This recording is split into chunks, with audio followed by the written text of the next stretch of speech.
The Secrets of Technology is brought to you by the StarQuest Production Network and is made possible by our many generous patrons. If you'd like to support the podcast, please visit sqpn.com/give. You're listening to The Secrets of Technology.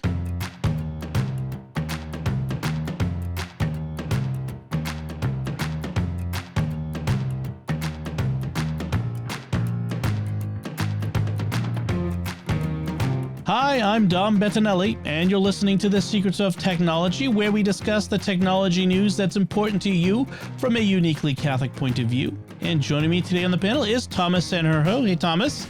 Hey, Dom. It's good to be here. Before we get into our show today, I want to tell you about another show on the StarQuest Network that you are sure to enjoy in perfect timing for the Easter season. It is Pray Station Portable. It is a wonderful opportunity to pray the prayer of the church, the Liturgy of the Hours, pray with the whole church. This podcast has been around for 15-something years. It's one of the oldest Catholic podcasts out there, and it's fantastic. You can find it at sqpn.com/PSP or wherever fine podcasts are found, and it's got a great Catholic techie name, Pray Station Portable. All right. Before we get into our main topic, we've got a little bit of feedback from last week's show where we talked about the tech for getting outdoors. Ted Coville on Facebook wrote, I enjoyed the podcast and I'm familiar with many of the apps, especially Carrot Weather.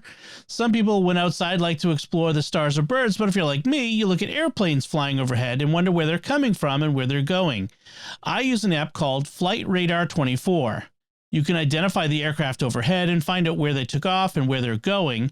If you purchase the upgrade, you can get a lot more information such as altitude, airspeed, aircraft type, year of manufacture, weather, etc. When I'm bored, I often look at the air traffic all over the world and see the different routes that the air traffic follows and where the planes are avoiding, such as Ukraine, going back to when the commercial aircraft were shot down several years ago. And then he says, I won't get into my golf app, which is a whole other area. That could be a whole show in itself. That's to get you out, definitely. Yeah.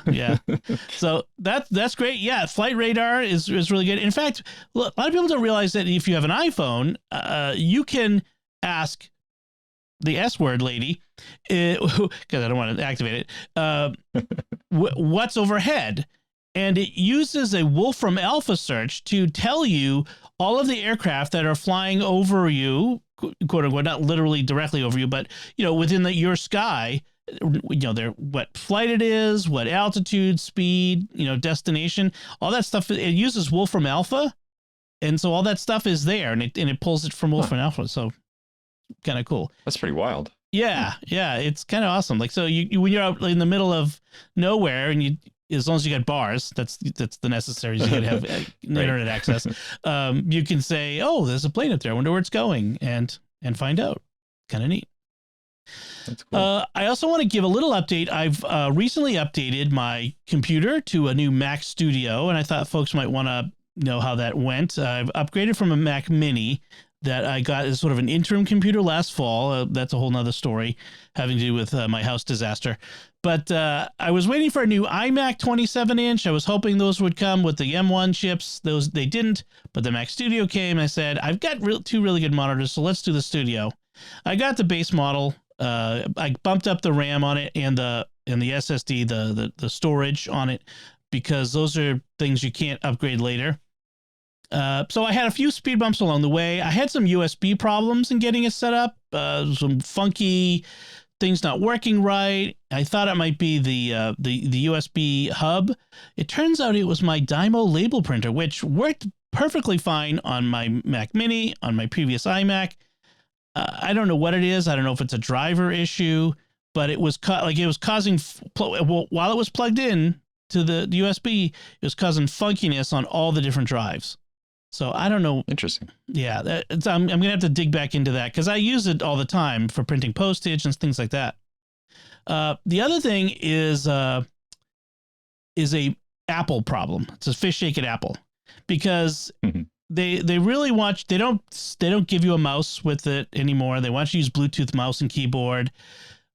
So when you're setting up, you need a mouse in order to, click on the menu, say, I'm using English. And so set up the computer now, please. Thank you very much. Except it would not recognize my Apple Bluetooth mouse. nor did it recognize man. my Apple trackpad. I couldn't get it to recognize them. And I'm like, what do I have? I have a Logitech radio receiver mouse, but that wasn't good. I had to take the wired mouse off of my Raspberry Pi and plug it into the Mac so that I could get it set up, which is a little bit of a tip. Keep a wired mouse and, if possible, a wired keyboard around. Get the cheapest one possible, because hopefully you'll only ever need it for about 2 minutes ever. So, don't spend a lot of money on it, but just get them, and you won't regret it if you ever get into a situation like I did. I have a wired keyboard that I use regularly, so that wasn't an issue. But so that's that. That was some of the and the other thing was I was transferring from my old Mac Mini to my new Mac Studio, and so all the files had to transfer. And these days we have tons of files, and it took forever.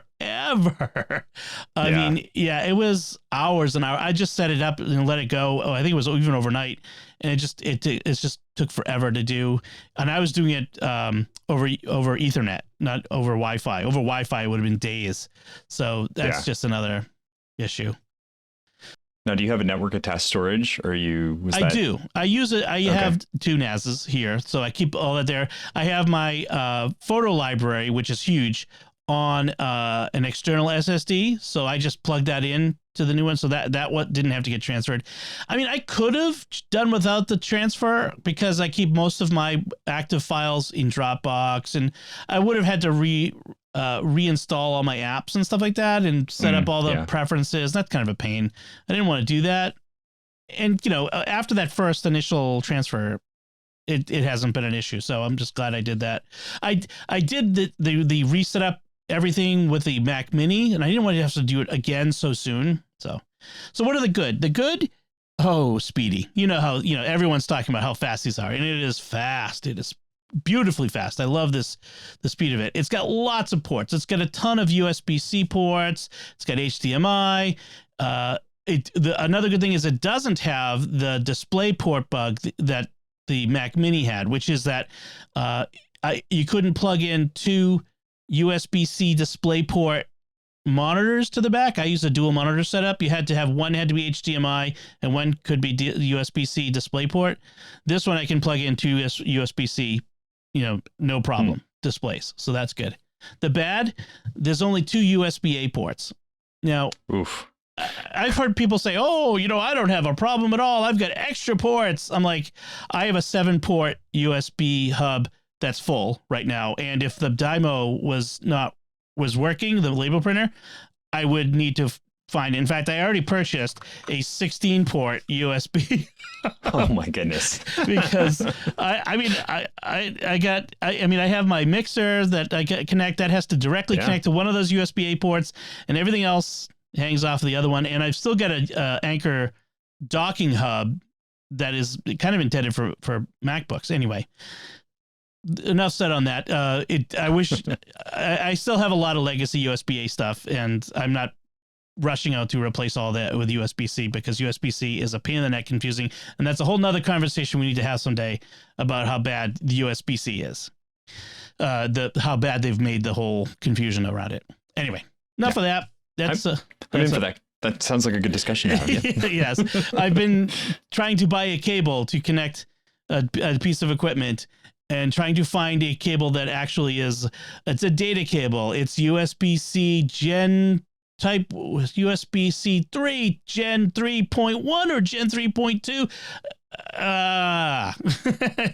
It's supposed to be universal, right? That's right. That's the whole idea. That's the funny thing, is the connector is universal. It's Thunderbolt, it's DisplayPort, it's USB-C, it's 3 different kinds of USB-C or USB 3, but it's not. And that's a whole, it's a whole nother thing. Anyway, let's get to our main topic, because this is a good topic that you and I think are the perfect people to talk about this now. It kind of falls on from last week where we talked about tech for getting outdoors. And I realized this topic needed to be all its own, because there's so much to talk about. This is tech for camping. And, camping is as old as the stars, right? I mean, our ancestors camped under the stars and, sat around a fire and fought off the woolly mammoth or something. I mean, camping was the thing you did before you had a house. Exactly. That's how it worked. Our original state. Adam and Eve camped. So it's ultimate in the one sense, low tech, but there's so much really good tech for camping. And it doesn't have to be distracting tech. It's just tech that helps you have a good time. Now, we're both involved in scouting, right? You've got kids that are scouts. Okay. And same here. And so we probably both spend quite a bit of time camping. Oh, yes. Right. And both with the Boy Scouts and with the Girl Scouts. So my daughters are all Girl Scouts, and my wife is an advocate for camping for the girls as well. Yes. And my girls are in a BSA scout troop for girls, and they do all the camping too. So it's which is great. It's awesome. So let's talk about some of the great tech for camping. We'll start with talking about some gadgets and gear, and then later on we'll talk about some apps and websites that'll be great, especially for family camping. If you're interested in that as well, we'll talk about some of this will apply to anyone. Some of it will be good for families or singles, so that sort of thing. So, I think the first place to start is at the most basic and important equipment, which is first aid. And I see you've picked a particular brand that you like. Tell me about that one. Yeah. So we go through first aid kits pretty fast. Yes. And and we find the ones that we like, and it's not because we're using them necessarily, but because they end up lost or they end up in somebody's bag, and it gets given to someone, but the ones that I found that are really amazing is this brand called Swiss Safe first aid kits.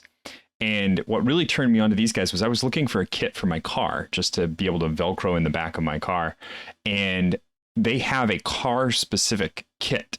So it's a kit that's all of your first aid stuff. So, it's got the antibiotics, it's got the bandages, it's got splints. In some cases, it has burn protection or burn problem solutions. But they also add kit specific items. So for the car, there might be jumper cables or something to break a windshield if you need to.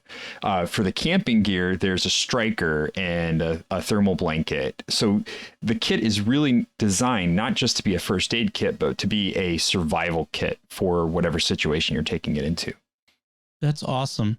Yeah, a couple of things to note is with any first aid kit, medicines expire. So you keep on top of it. If it's got aspirins, if it's got, other things, keep a track of, at the beginning of every camping season, go through it, look for things that have expired, need to be replaced, update them. And the other thing is I always tell people is feel free to put in things that you specifically want. Things that that maybe your kids particularly get into and, manage to, or things that are particular to the area where you live. If you've got lots of poison ivy around, make sure you have, the poison ivy cream. I forget what it's called, but the that stuff, or like Benadryl cream or any of those things like that. But I'm looking through the outdoor first aid kit they have here, and it's like that starts with 40 medium finger bandages, 30 mini finger bandages. I'm like, right there. Yeah, it's serious. Yeah, it's no nonsense. So yeah, that'll last like a weekend for my. I know, right? That's why I say it's serious, because we'll just burn through it. But at least it will last that amount of time that needs to last. Right, and it's tech. I mean, this is tech. This is a it's not necessarily electronic tech, but it's technology. When you look through it and you see the thought that goes into a kit. There's a sewing kit in this one, and you think about, well, what do I need sewing? Well, sometimes you might need to like sew up a bandage, like a sling, and sew it on, or there are times when just like a scout, you make do with what you got and be prepared. There are times when that will come in handy. But I like that they add a striker rod and paracord and a compass and those sorts of things. They even have little fishing bobs. That's, yeah. So it really comes down to being a survival kit. And the great thing is that the container for the kit is good after the kit's gone, or after you've run out of the interior of the kit. So you can just use that container to stuff more things in and, replenish what you lost. Great idea. Great idea. So very nice. I like that. So that's Swiss Safe at SwissSafeProducts.com, and they sell on Amazon, so you can get those. So I wanted to mention something that we've talked about. You and I have talked about before on the show. Yeah. I think this was your pick of the week once.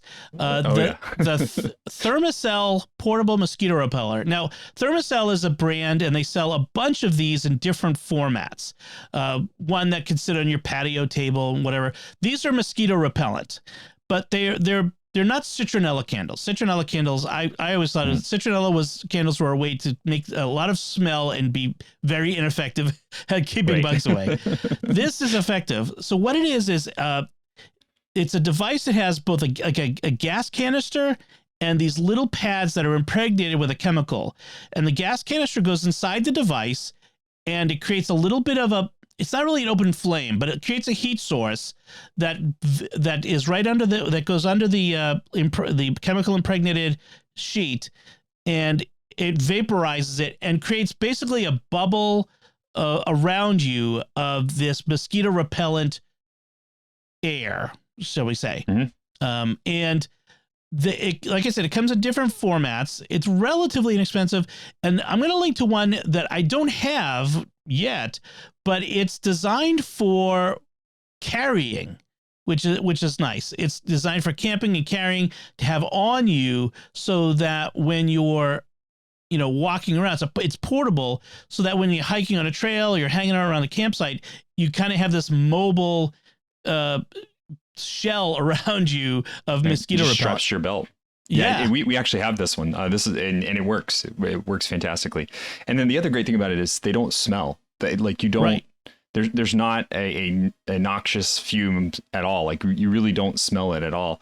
It does get hot, but the one that you wear on your belt, the heat is designed in such a way that it's facing away from you, so you won't feel the heat on your body with the way that it's put together. Mm-hmm. The pads last quite a while, hours, like 3-4 hours at a time. And as do the canisters last a while. And the refills are pretty inexpensive. You can get a refill that has 48 mats and a bunch of 48 hours. I forget what it is, but it's a 4-pack, which gives you up to 48 hours of coverage, is like another $20, so it covers your whole weekend, basically, if you were to run it continuously. The portable repeller itself is $26. The patio one is $22. So it's a really great little piece of technology that they've come up with to be finally an effective mosquito repellent that is portable. So I really like that. Mm-hmm. Double vouch for that. I am 100% in for the Thermacell. Get yourself one. Now, another thing, like we often want to take our tech with us into the our electronic tech with us into the camping sometimes. Like if you want to have a phone that has maps, or just want to be able to get in touch with people in the real world, or take pictures even. And so you need power. And there's a couple of things I'm going to link in the show notes. One is a solar charger. Solar chargers are okay, but you got to just keep in mind that they have to be in direct sun and any bit of shade on them. If the sun moves and tree shade hits it, you're done. It's not going to charge. They really are sensitive to that. But a solar charger can be very useful if you're at all stationary during the day. You can, of course, get the power banks. I like the Anker power banks. In particular, I'm partial to them. There's a one that I have. It's a 10,000 milliamp hour battery pack, which I think will charge. I mean, it would charge my phone like 2.5 times. I think something like that. That's pretty nice. And it's slim. It's very slim. One thing you want to keep in mind that if you want to charge your Apple Watch while you're on the go, you need one that does trickle charging, which took me forever to find one, but Anker makes one that does trickle charge. Because I kept finding that I would put hook it up and put the watch on it, and then it would charge for 2 minutes and it would just stop because it wasn't drawing enough power off the battery for the battery to stay active. The battery's protecting itself from being discharged, unnecessarily. So you need one that does trickle charging. So Anker does have one that trickle charges, and I'll make sure I'll link that in the show notes. But that's a big deal. So that's something I hadn't thought about, because my watch lasts for most camping trips that I go on. But if I did take the charger with me, I would need that, because it's just got that magnetic charger that you place it on. And yep. Yeah. That's what I do. My Apple Watch will last a day, but not much more than that. So it really does need to be charged. And then the other charging thing is the power stations. I have one of these, and I use it for family car camping a lot. This is really awesome. It's basically a box, like the size of a small toolbox or an old boom box. Back if you're old enough to use the word boombox like I am, a smaller one. They come in various capacities, but this is a big old battery that you can plug all kinds of things in. You could, it's got regular outlets, and they come into various capacities. One's up to 1,500 watts, which is a 1,229 watt hours. That's a massive battery. Yeah. Wow. if you're say you have a spouse who doesn't love camping because it's so hot and stuffy in the tent, well, maybe if you get a little fan and you plug it into this and blow a fan on them at night, or various other things, or if you want a tea kettle or something along those lines. If you're trying to bring a little bit of home to make life a little more comfortable for those who are the more reluctant campers, this is a great way to do it. This kind of battery. Glamping is not bad. I want to be very clear about that. Yeah. My family's very rudimentary in our camping, but if it gets you out there because you need the string lights and the fan and get out there. That's right. Get this kind of thing and then get out there. Yeah. It doesn't have to be full on, luxury glamping. There are degrees, and that's a great point. How about you? Any other things that you want to mention for gear? So I popped one in here that I've seen. I don't have it, so I can't attest to it completely, but I've seen it work, and it is really cool. Yeah. It is called a BioLite camp stove. And essentially, it's just a burner tube that also functions as a charger. So you put in sticks and you light them so that they burn, and the heat generates a charge that then can be transferred into your devices. And it does actually charge. Now, you have to keep it fed, so you have to keep throwing sticks into it, but it works. And you can double it as a small stove. So you can put a stove utensil on top of it, boil water while you're also while you're also charging your devices. It is a really neat piece of tech. If you're a person who's into like really nerdy camping, this is an item that I highly recommend, because just for novelty's sake, it is really cool. I've seen something that uses the same sort of technology, which transforms heat energy into electric energy in a fire pit, sort of like a portable camp stove. So it also has like a charging port off of it, so you can sit around roasting your marshmallows, and it's larger, so it's a bigger capacity. But yeah, same sort of thing. And I love the idea. I mean, because it's just twigs. You just throwing twigs in there and burning them. There's no extra effort in that. And it's efficient. You're gonna have a fire anyway, so you may as well, exactly use the energy. So that's excellent. And this one's small enough that if you're a hiker and you would like to have a charging capacity without having to worry about the solar and all that kind of stuff, this one will work. Nice. It's really light and pretty portable. So one good thing, like, again, if you're a hiker, or just, if you're not car camping, you want to reduce the number of different things you bring. So things that can be multi-purpose is always handy. Now, multi-purpose sometimes means it doesn't do anything well. So I can't vouch for this next one myself because I don't have it, but I just want to mention it as a emblematic of the category, which is, this is the Celestron Fire Cell Plus. It's a hand warmer battery charger, like power pack, and flashlight. So it's funny because sometimes when my phone charges, it becomes a hand warmer because it's, right. But when you're outdoors, especially when you live in the northern parts, like I do, there's times when you want something to keep your hands warm, when you're out and about, and so that's what this does. It can function as a hand warmer, but it can also charge your phone, and it also has little LED lights, and it's fantastic. Now, by the way, speaking of LED lights, if you haven't been out with a flashlight in, say, more than 10 years, flashlight technology has changed radically. All flashlights pretty much now are LED lights, which means they last way longer than they used to. And they run on practically nothing, too. It's like little AAA batteries. Yep. And many of them are now rechargeable off of the same sort of USB port that you can charge your phone from. So these battery packs do more than just charge your phone. They can charge your flashlight and other things like that. And there are some, I didn't put any flashlights other than this on the list, but you had mentioned flashlights, and what I put on there was our typical tactic. And I want to preface this by saying I am not a wasteful person. So this is not out of a sense of waste, but we go to the Dollar Tree whenever we're going camping because I have 8 kids. We just buy $8 flashlights so that they all have one strapped to their belt. Inevitably one gets broken. Yes. Inevitably one gets lost. But it's only $1, so it's not that huge a deal. And then when we get back, we put the rest of them, take the batteries out and put them in storage, and then grab them the next time we need them. Yes, your kids will go through flashlights like anything. Yes, I have the same experience. Yeah, they inevitably, or they just break. They, because they're cheap. Yeah. By design. Mm-hmm. So that's fine. You don't care if they break when they're $1. It's almost a rite of passage in my family when it's time to buy them a real flashlight.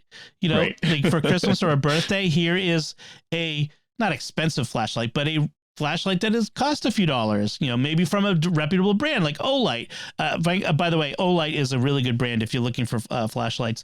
Headlamps is another good thing that we buy them as well. Those are really handy at night when you're wandering around in the woods looking for the bathroom. You don't have to, especially if they have that red light function where it doesn't mess with your night vision. That's a really good addition to it. Yeah. So yeah, lighting is key.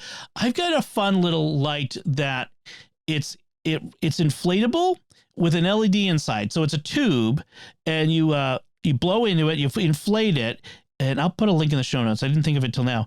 And it's USB powered, so you plug it into a battery pack, and then you hang it like inside your tent. And because it's made of a translucent material, when the little LED lights, the whole thing glows, and so it becomes a nice little area light. And it like you said, it uses almost no power, so it will last all night, even if you want. So it's really a really great little piece of tech. So let's move on from that to talk about our gear that, the other basic gear that we need. We need shelter when we're out there. I'm going to mention a tent. There's all kinds of tents, and we couldn't possibly go through all the different kinds of tents that we could recommend because there's so many different situations and that sort of thing. But I'm going to mention the tent my family has, which I really love. And this is definitely a big family car camping tent. It comes in a huge box, it's like which is really nice, but it's the Coleman connectable tent, and it's a tent system, quote unquote. And what it means is there's one central 6-person tent that is, octagonal. I forget, it was pentagonal. It's multi-sided. And it's 6-sided, and so hexagonal. So I can never keep that right. Thank you. Anyway, and each of the sides itself is a zippered opening. So you could like this. So all 6 sides have a zippered opening, but you can attach up to 3 smaller 3-person tents to it. I love that. By the way, when they say 3-person, 6-person, you cut that in half, and that's the reasonable amount of people that can fit in a thing. Right. Especially with gear. Yeah. I mean, unless they're little kids, like, 6, 2 adults and 4 little kids. Yeah, that could fit in a 6-person tent. But anyway, so what this does is you can connect like subsidiary tents to it. And if you get and then you can connect another one to the other end of the smaller 3-person tent. You can have a whole tent city where you never have to go outdoors. I mean, practically, it's been awesome. So we take the big tent with us camping, and we can sometimes use the smaller branching tents as it fits. When I go family camping out of the car, I bring a big cot because I'm old and sleeping on the ground is getting old. And so I sleep on the cot, and it fits my cot basically. So it's my bedroom basically. Or you could use it as a storage for all your gear out of the weather, indoors, but separated. Or you could use it as a mudroom, where that's where you take off your boots and wet coats and things if it's rainy, that sort of thing. It's awesome. Or you could just, if you have a big family, you could just sleep everybody in right. two or three rooms. Exactly. So I really love it. It's a great tent system. We've had it for a few years now, and it's been great for us. Yeah. We have one that's one of the just big ones, the big pop-up ones that has the bars to it, and they're fantastic because you just kind of pull them out, and it's almost like a camper that you can pack down into a small pouch, and then you just pop it up and it's good to go. Oh yeah. But I'm actually going to go the complete other direction, where it's not how many people you can fit in, but one person style right. camping, because I've gotten really into hammocks lately. And so I have 2 brands that I really love, and they're cheap. They're not super fancy bells and whistles, but the Wise Owl and the Bear Butt hammocks are both fantastic brands. They are. I have one that I've had for a few years now, and it works great. If you know how to hang a hammock, that's a skill that you have to learn. So it's definitely different than a tent. And you also need some extra gear like a rain fly, and if you're in anywhere where there's bugs, you need a bug net. And so you have to add all 3 of those together. But if you're a hiker at all, or if you like to do primitive camping, it's a great option because you can just stuff them in your bag and go. They're lightweight. They can pack down really, really well. And as long as you have ropes, you're good. You're good to hang just about anywhere you're going to go with primitive camping. Right. My preferred brand, I use the Eagle's Nest Outfitters, the Eno ones, and they might be a little pricier, although you can get them on sale, which I do. I actually have several of them that I keep up in my backyard pretty much all summer, that we just hang out in. The kids love to hang out in them. I found this. I have like a set of trees where I can hang 3 of them. All is sort of in a circle, and it works out really well. It's just a really nice place to hang. But I like a hammock when I'm scout camping. In fact, a lot of scouts these days go without a tent and just go for a hammock because, like you said, it's lightweight, it's comfortable. So you're not sleeping on the ground. Right. It's always comfortable. That's the great thing about it, is there's no having to adjust it for comfort, except maybe add a little bit of warmth to the bottom of it. But right. There are quilts designed for that as well. So, you can figure it out. But yeah, it's not like sleeping on the ground at all. Yeah. So if you've never done it, I highly recommend it. Give it a shot. Yeah, and there's a couple of good YouTube videos that kind of give tips on hanging them and even just how to sleep in it. Like, you don't want to sleep like a banana, where your head is at the top and you go straight down like in a bend, but you want to kind of sleep at an angle in it to kind of straighten it out so that what it does is it gives you a little more space, so you're not feeling like you're being wrapped up or to use another food analogy, like a burrito.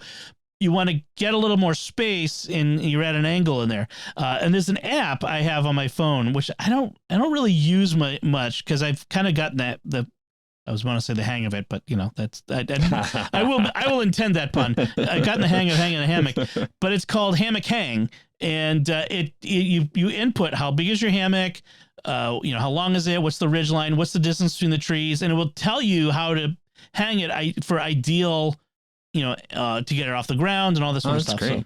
So it's an interesting little app, but I don't know if you'll need it, but it's free. I also recommend, if you get into hammock camping, make sure that you check your local ordinances and laws, because I know that here in Florida, if you can't hammock camp basically anywhere without some kind of tree protection. So they sell these tree protectors that you wrap it around the tree, and it is like a a woven piece that as you wrap the rope around it doesn't allow the rope to move and cut the bark off of the tree. Right. So you can't do anywhere without that. And then a lot of places they just don't even allow it. So, make sure that before you do it, that you know what the rules are about it. Just so that you're being kind to the environment. You're using special straps when you're that come with the hammocks that these days. You're not just throwing a rope around a tree, because that would really damage the tree. You want to use the special straps, and especially in that case, you probably, especially like in my case where I have hammocks on the trees all summer, I want to have wraps around the tree that spread out the forces that are on the tree. Yeah, so that's really good. So you're not really damaging your trees. That's a great point. Actually, it was at one point Eno sells indoor hammock hangs so that you can mount them on the wall. Because there was at one point where my kids were considering that they would like to sleep like sailors or whatever, but you have that's hammocks. Their bed, yeah, as their bed. I mean, there's something to be said for that. Maybe if I were in college, that might be something I'd think about. I slept on a futon on the floor for 2 years, so I could do a hammock. Right. Hammock would be much better than that. Yeah. Yes. So speaking of sleeping on the floor, I have one more suggestion, and this is my. I have to make this suggestion to everyone because I have had this piece of gear, the exact same piece of gear, since I was 12 years old and we started camping. And my dad took us camping all the time. So this is a Thermarest sleeping mat. Now, it's a little bit pricey for a sleeping mat, but I recommend them to everyone because this thing has lasted 30 years. It's a self-inflating sleeping mat. All you do is you just roll it up when you're done, seal it off, and then when you're ready to use it, you just unseal it and lay it out. It inflates on its own, and you seal it before you lay down on it. And it feels great. It does its job perfectly. It insulates. It's a mat. And I have had this thing for 30 plus years, right? It has lasted for the whole time. I've had to patch one of them once because it got a hole in it, but the thing came with a patching kit that I used. So I tell everybody about this because I feel bad that I'm not buying more from this company just because it's been so good. Right. Well, and that's the thing is like I've seen people they have air mattresses that they have to get the pump out. I mean, we've had that before. I mean, with my wife and I, where you get a pump and it pumps it up, and then halfway through the night it's like, and you're laying on the ground again. But a really good air mattress, like a sleeping pad, not air mattress, sleeping pad, is worth its weight in gold because it's the difference between getting a good night's sleep and sleeping with a rock in your back and that sort of thing. Oh, it definitely is. And this one's great because it rolls up really tight, and I can stick it on top of my on top of my hiking pack if I'm hiking and camping. And it's lightweight, it's pretty unobtrusive. So I recommend them. They really are super fantastic sleeping mats. Yeah, they're basic. Like the Neo Air Topo sleeping pad is like $130 to $150 depending on size. Like if you're bigger, taller, you'll get something a little longer. Right. And like I said, it sounds expensive, but if you're going to be camping at all, like you said, 30 years. That's a pretty good cost benefit ratio. So I exactly.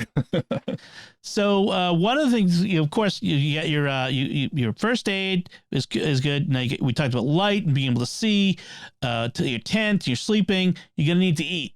And so what do we got for tech for eating when you're camping? All right, so I'm going both ends of the spectrum on this one. It's the stuff that you can carry with you that's really super tiny and compact, and then the stuff that you're going to want if you're camping in a big group. So for the stuff that you're going to carry with you, the MSR Pocket Rocket Kit.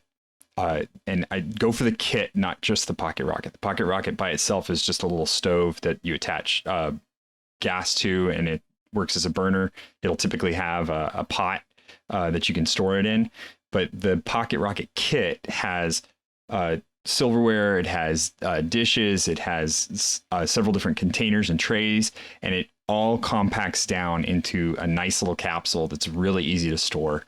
Great. It's titanium, so it's going to last forever, and it weighs next to nothing. Very, very highly recommend. The MSR products are really top quality. That is a great point. I was going to I need to look up something really quick too that I just thought of too, that because you mentioned titanium, I have a titanium mug that I have. and in fact, I have it in 2 sizes because I'm being extravagant. But it's been so awesome. And they're basically I'm just going to quickly look it up in my purchase history on Amazon by looking up titanium because, the titanium mug camping pot with insulating bag. This thing has been awesome. It's about the bigger one is like maybe a cup and a half, I think. This is 750 millimeters, so somewhere in that range, 3/4 of a liter. And it's got handles and it's got a lid. You put it right in the fire.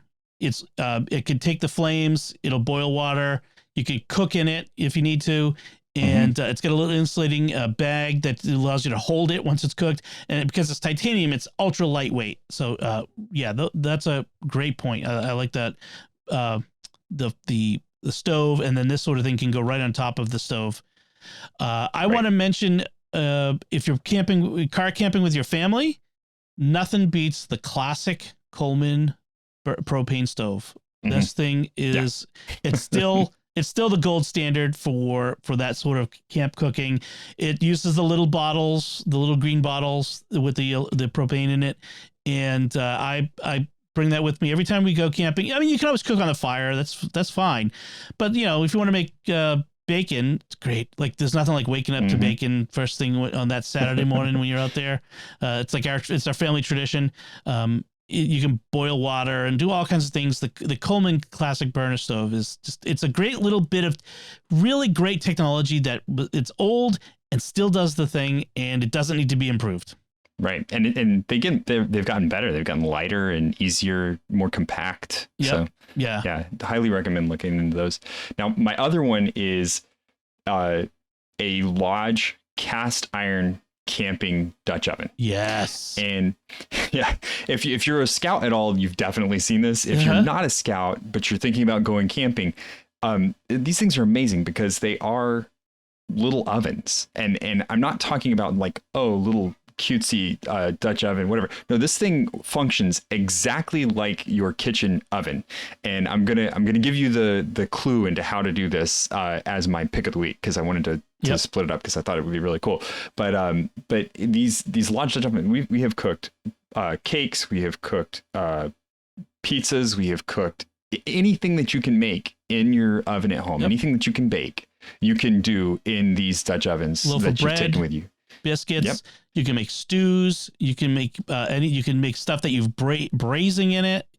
One of the best cheesecakes I have ever had in my life came out of one of these stoves. Now, it could be because it was, in the middle of like a high intensity camping weekend, but it was a really good cheesecake. And it came out of one of these Lodge Dutch ovens. So I recommend them. What sets a camping Dutch oven apart is the legs. It has to have the Lodge ones have 3 legs on the bottom that elevate it off of the fire when it sits there, and you'll explain later on why that's important. But they come in different sizes, 2 quart up to 10 quart, which is huge. I have a big one. I have a couple of different ones actually, because scouting and big family. And it has it comes with a nice heavy lid, which is flat so that you can flip it over and use it like a griddle. If you do it that way. I have a tripod so I can hang it over a fire if I want to, give it a little more distance for slower cooking. The Dutch oven learn how to cook in a classic Lodge Dutch oven. I mean, Lodge cast iron cookware is fantastic. I have a soft spot for it. Our family kitchen Dutch oven is a cast iron enamel Dutch oven from Lodge because they're the only one who makes a 9-quart Dutch oven that is reasonably priced. So when you have a big family, you can cook enough finally for the whole family. I was tired of getting shut out of our favorite soups and things because we had to use this too small cast iron Dutch oven. So all the Lodge stuff is awesome. Highly recommended. Well, that's awesome. So that's our gear. I'm sure there's tons more gear we could talk about. We didn't even touch on sleeping bags and all that sort of stuff. We could do that another time, maybe on a part 2 camping tech. But I want to move on to talk a little bit about our apps and websites. And the first one I want to mention is one that I've used called thedirt.com, and it's THEDYRT.com. And it is essentially Yelp for camping campsites, campgrounds. That's exactly what it is. Yeah, that's precisely what it is. It's because it'll show you all the places you can camp near you. You put your location in, and there are user reviews, there's pictures, and all sorts of stuff. And so last summer, while my older 3 kids were at scout camp, I took the 2 younger ones camping nearby. We didn't go far, like 20 minutes away or whatever it was. But I wanted to find a fun, nice place to go. And I went on the dirt. I looked around. I found this place. Never heard of it. We went there. It was really nice.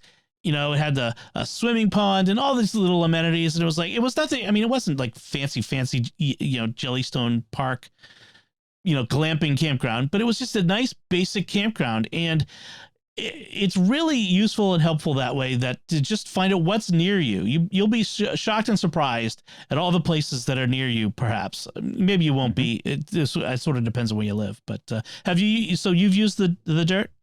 Oh yeah, we've used the dirt. It's great for discovering places, and I think that's because if you scout camp, you go to the same places like every single time you go camping. It's we're going there again. Okay, whatever. Yep. And so when we go for our family camping, we use the dirt because we're like, hey, let's go somewhere we haven't been before and see what it's like. Right, and it's not just tents. There's RV camping. There's cabins, yurt camping, which is something I haven't done yet, but I would love to do. Some state parks and other places have, or in regular campgrounds too, will have yurts that they rent out. So it's like a cross between a tent and a cabin.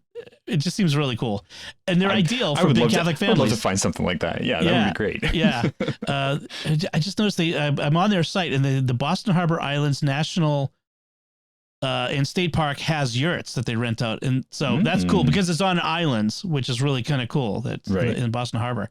So it's a nice discovery there. There's a couple of apps I want to mention. One is called Chimani. It's a national park mobile app and guides for hiking, camping, auto RVing, and touring. So the apps are specific to parks. I'm trying to think of there was 2 different ones. Now I need to remember exactly what Chimani was. You get they have apps for each park. So it's a detailed app. So I have the Chimani Acadia National Park. That's the one in Maine that my family loves to go to, and it will have maps. It'll have information on money saving deals, photo galleries. It'll have ranger events, hiking trails, auto touring, information on camping. So it's got all the details. You'll find ones for all the different national parks that are out there. And so it says 400 plus national parks, forests, wildlife refuges, with detailed guides for 60 plus national parks. So national parks will have a little more information than the others. So really cool. And I think it also works if you don't have a Wi-Fi signal. So it'll download all the data in the app. I think you plan your trip, and I think it downloads the data for wherever you're going specifically. Right, yeah. Right, exactly. So that's Chimani, and I don't remember. Let me see if what the price is on that. I don't remember what the cost is. I'm just opening that up right now. But then the other one, I'll tell you about that once that opens. There's another one called the National Park Trail Guide, and this is much more about about hiking trails from the hikingproject.com, and this was a trail guides to national parks. So I don't know if they have every national park. There's a lot of them. The list goes on, and all the ones you'd think of, Yellowstone, Virgin Islands, Saguaro is Arizona, all that sort of stuff. And it's got all the trails and various information about the backcountry. And again, they think ahead. It's all available offline when you don't have bars out in the wilderness, which would be the worst. Or when you decide to turn your phone off while you're out there, yes, but still want to use it for some of the things that you take with you. Turn off the cellular data so no one can call you while you're hiking. Yes, exactly. Not get called from work. So those are 3 I wanted to mention anyway. Yeah, Chimani, it looks like, is $29.99 a year or $100 for a lifetime membership. Which is okay. fantastic. I love it when a program does that. Yeah, a lifetime. Just let me buy. Just let me buy in perpetuity, and I don't have to worry about it ever again.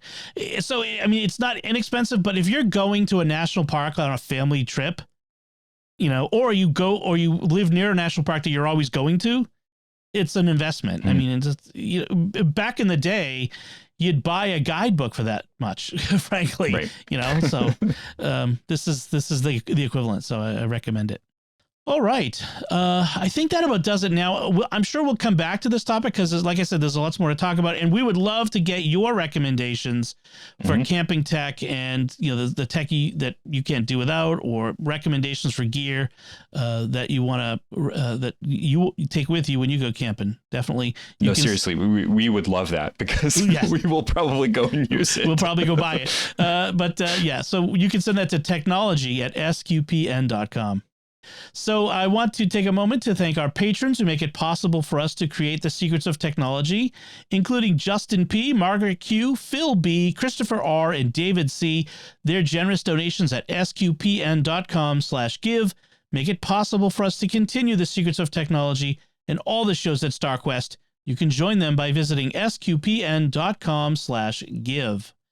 All right, we went a little long talking about our camping tech, so I'll take it quick through some of these headlines. But there's some good ones here that I think it's important to talk about. Over the weekend, there was a story that came out about Insteon, which is a smart home company. They make smart home tech. We've talked about this sort of thing before. Insteon just kind of went offline. Now they sell it's like basically a home hub and then switches and other home automation tech. And like all of it, it all requires a server somewhere on the internet to be running to function according to its design. And Insteon just kind of basically disappeared. I mean, their website's still there, but their servers are offline. Yeah. There's no way to contact them. The websites have been scrubbed of all kinds of data. The CEO's LinkedIn page just disappeared. That's like shady odd. That's sketchy. Where did he go off to Switzerland or something? I know, right? It's really and because it uses a proprietary protocol, not like Z-Wave or Zigbee, but it's proprietary. It kind of leaves people a bit in the lurch. Now there are the open source home automation community has already broken some of the APIs that allows you to hook it into other things. So if you have Home Assistant or OpenHab or HomeBridge, these are three different kind of roll your own home automation servers.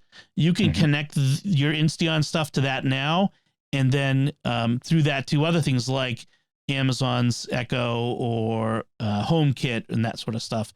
So it's not a complete disaster for folks, but it's sketchy and shady, and this is a bad corporate practice. Yeah. Well, and it just another reason that we need these things really to be open sourced. And I know that there's a lot of concern about the open source and security of stuff in your household, but this is a great example of why having at least an API open source to this stuff would be preferable, because and then if the company folds, you still have this gear that you can use by moving over to another system. Right. So our next headline comes from website Protocol, and the headline says, "Class tests Intel AI to monitor students' emotions on Zoom." The facial recognition AI stuff. This is just really bad. So basically what they're doing is they want to use a facial recognition tool to gauge the emotions of students in class, of whether they're bored or struggling or whatnot. And Intel and the other company behind this, I think it's the best thing since sliced bread, of course. But a lot of people are saying this is problematic. It's very problematic. And I'm going to give one example of why this is really problematic and why school systems should be standing up against this, because this is a practice that is dangerous for the way that we gauge student interaction, because a good teacher can learn a student and can understand that student's reactions, especially a student who's on the spectrum, who has some kind of muscular dystrophy or something going on, they can read that student's emotions through everything that's going on much better than any algorithm is ever going to be able to predict that student's reactions through just a camera view of them. And so from a pedagogical standpoint, from like just the teacher's standpoint, this should be something that we're saying, no, do not continue doing this. Yeah. And that's before we get into all of the like other moral issues and implications that it brings up. Well, I mean, I could be flippant and say, have you ever seen a classroom of adolescents who didn't every single one of them look bored through an entire lesson? I mean, get that glazed look on their eyes. Right. But I mean, the idea that every kids, adults even, will have, I want to use a polite term for this, resting bleep face, where they just, there are some people who just don't, they just look disconnected or distracted. I mean, I've seen people get criticized in work meetings for being distracted or for being disengaged from the meeting. And the person will be like, I'm engaged with what's going on. And I don't expect the algorithms to do any better at that. And I feel like it could end up being a tool that's used to punish instead of what they claim is to help teachers improve. This is bad for teachers. Why aren't you? The algorithm says that 73% of your students are disengaged from your lesson. This is going to be a moment where we have to discipline you as a teacher to be a better teacher. Like, Yeah, I was gonna say help improve how. That's because that's always what it comes down to, right? It's like where it becomes a judgment rather than an aid, and right. It becomes a management tool to kind of abuse the workers. You know what I mean? Like just, we have another metric we can use to prove that we're being good managers. You know what I mean? It's just, I mean, I'm not doing the whole workers of the world unite thing, but I've seen this happen too many times. A tool that is misused in such a situation, or it's misused against the students. It's bad for the students, like telling them constantly that you're disengaged. I'm like, I'm as engaged as I can be. Like what? Like, and then what do? They start pretending to be engaged, just like trying to fool the algorithm, like we do with social media stuff. It's just a mess. And it becomes a game, and then they're not engaged. They're just engaged with the algorithm, not with the actual lesson. And for me, I'm noticing myself on Zoom calls. Like I have to tell people beforehand, I am a writer. I have to physically write things down. So if you're looking at the top of my head for a majority of the meeting, I apologize for that. It's because I'm writing in a notepad on my desk. I'm a doodler. Like I have to keep for me to focus, my hand has to be doing something. Even if I'm not literally taking notes like that, I'm fiddling with stuff. I fiddle with stuff throughout podcasts. I've got a pen here. I've got a sticker. I take my wedding ring off and I fiddle with it. I had a colleague who doodled. He just doodled, and he got yelled at by a boss once for doodling. It's like, I'm paying attention. If I didn't do this, then I wouldn't be paying attention. If you see me not doodling, then I'm not paying attention. Right. And it's a similar thing with kids, like especially with Zoom, which is it disintermediates you from the person that you're talking to more so than when you're together in the same room. It's even harder for kids to remain engaged. So I don't think these tools are a good idea. So our last headline is from TechCrunch. It says that a U.S. appeals court reaffirms that web scraping is legal. And so this stems from a case in which a company was going on LinkedIn and scraping information about the people who've posted their profiles there.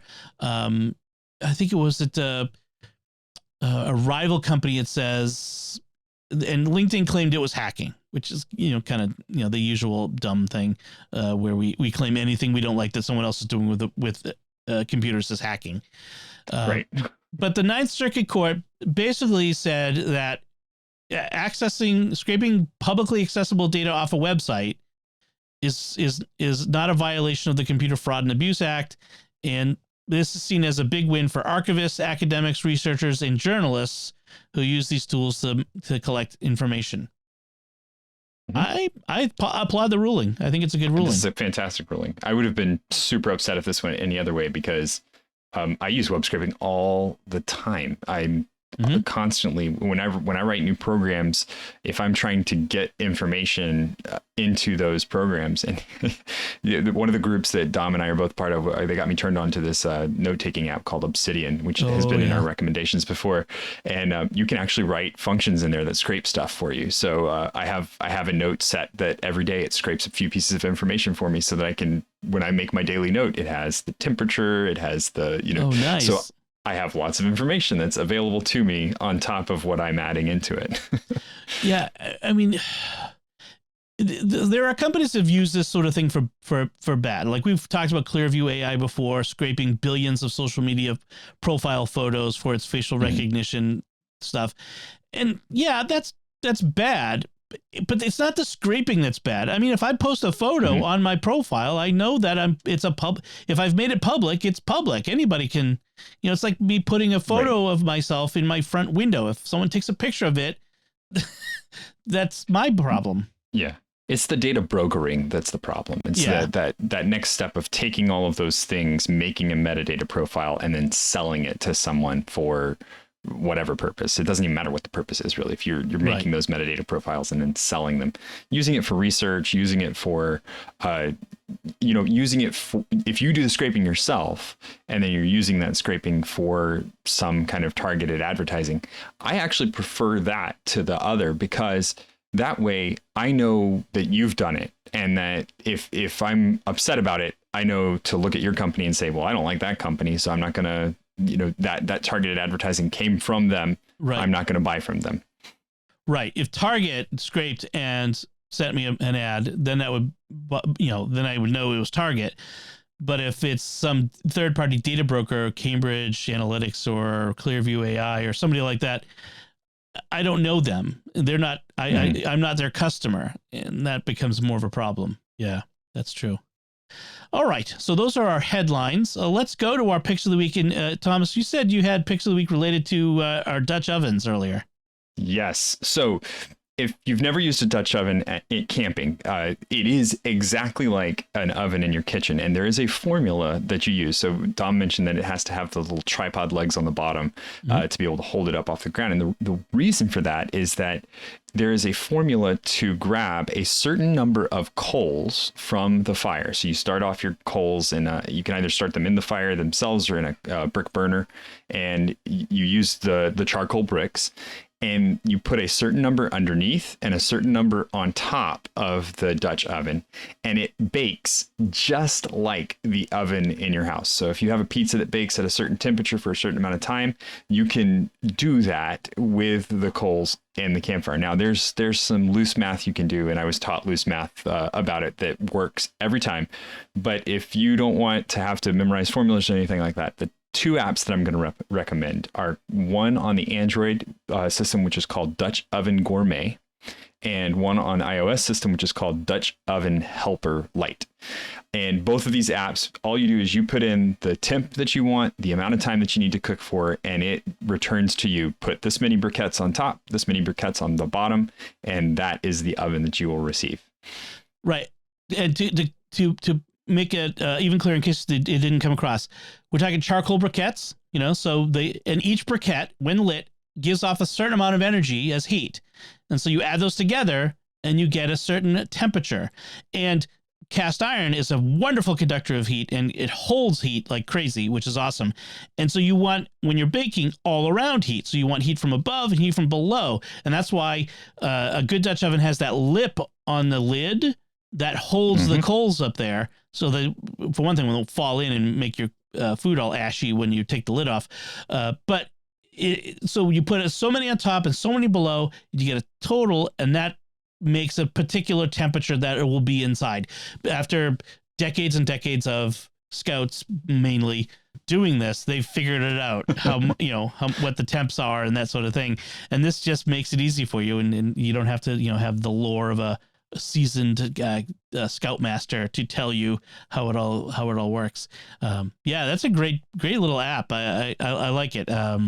There have been times when that would have been really handy to have out there to get it real quick, because math in my head is not my strong suit. So That's good. Yeah, that's the guy that taught us was like, it's like you take the temp that you want and then you put this many plus this many on top and this many minus this many on the bottom. And it got really confusing real fast. And I was like, there's no way I'm going to remember that while I've got scouts running around the fire. And so the app's really helpful. Yeah. And it's not an equal amount on top and bottom. Like it's usually more on the bottom than on the top and that sort of thing. Excellent.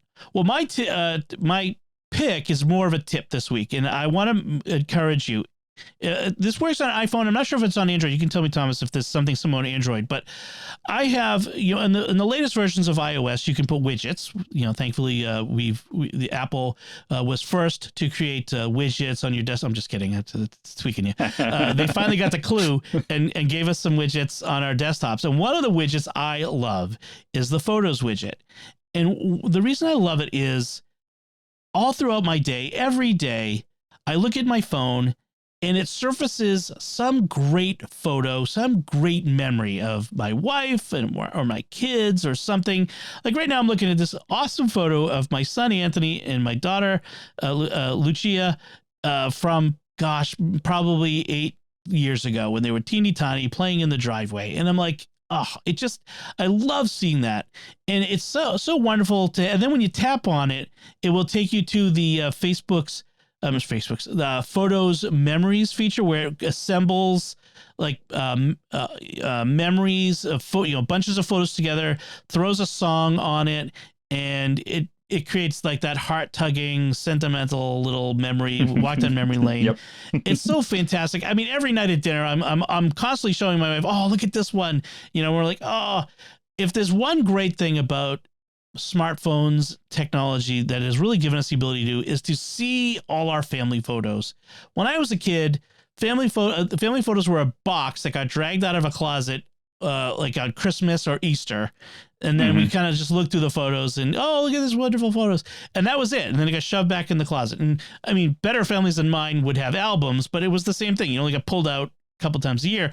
For us, we're seeing these photos all the time. So if you have an iPhone, you can put a nice big. I use the big widget that goes all the way across this instead of it's not a square, it's a rectangle. It gives a little more room, and I put that on my home screen right at the top. Is there something like that for Android? There is. You can use the photos. There are photos widgets for most, and I know for mine, it'll allow me to pick people and pets. It added in the ability to pick pets recently, so you can pick people and pets that you'd like to be notified of, and then it will every once in a while just randomly throw up a picture of one of those people or pets from your past.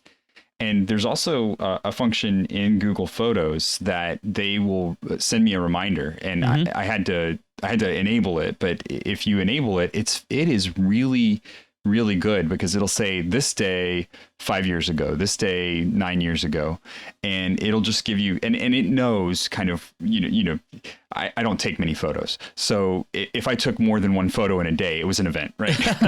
right. And so it knows that this was an event, and it's already automatically tagged it for me, so that I can go in and look through it. And I can't tell you how many times I've sent my wife a photo from one of these things that it's shown up for me. She's like, oh, they were so cute when they were that little. Yeah, I have Google Photos too. I use it as my backup for photo storage, and like I'm looking at it now, and it has like. You open it up and at the top it says what's cooking, and it's got, I don't know, me grilling something from who knows how long ago, and Spotlight on Anthony, which was my son, or Lucia and Melanie, which is my wife and my daughter, or Easter, or 1 year ago today, or it's awesome. Take advantage of those things. When we first got these photo the photo albums apps and the smartphones, it was great to have them all there, but you didn't really do anything with them. And you'd have thousands, people like my wife who take hundreds of photos a day sometimes. You'd have all these photos in there, and you just never see them. And they finally figured out we've got to give people a way to bring them their photos in a smart way. And frankly, this is one of the things I love about technology is that it makes life better in many ways. And this is one way it does. So it's awesome. Cool. Wholeheartedly agree. Definitely. All right, that's it from us. So we'd love to hear what you think of our discussion. You can let us know by commenting on the show at sqpn.com/technology or at the StarQuest Facebook page, facebook.com/StarQuestMedia. You can send an email to technology@sqpn.com, Or you can visit the new StarQuest Discord community at sqpn.com/Discord, where we're having great conversations with folks, and we're able to interact with the hosts of the show with the listeners. It's been so much fun and fantastic. You can find links from our discussion and our picks of the week on our show notes at sqpn.com. Please, if you get a moment, take a moment now and go write a review of the show in Apple Podcasts or one of the podcast directories. Share the podcast with your friends. Help us grow this community or reach more listeners. We recently reached the top 100 technology podcasts in the Apple Podcast directory, which is kind of awesome. That's amazing. Yeah. Given how many tech podcasts there are out there, it is a pretty big accomplishment to do that. And we are one of the only Catholic tech podcasts out there. I think there are a couple others, but it is fantastic to get that kind of exposure. And your reviews help us get there. So anyway, until next time, Thomas Sanjurjo, thank you for joining me and sharing the secrets of technology. It's been great. And once again, I'm Dom Bettinelli. Thank you for listening to the Secrets of Technology on StarQuest, and go camping!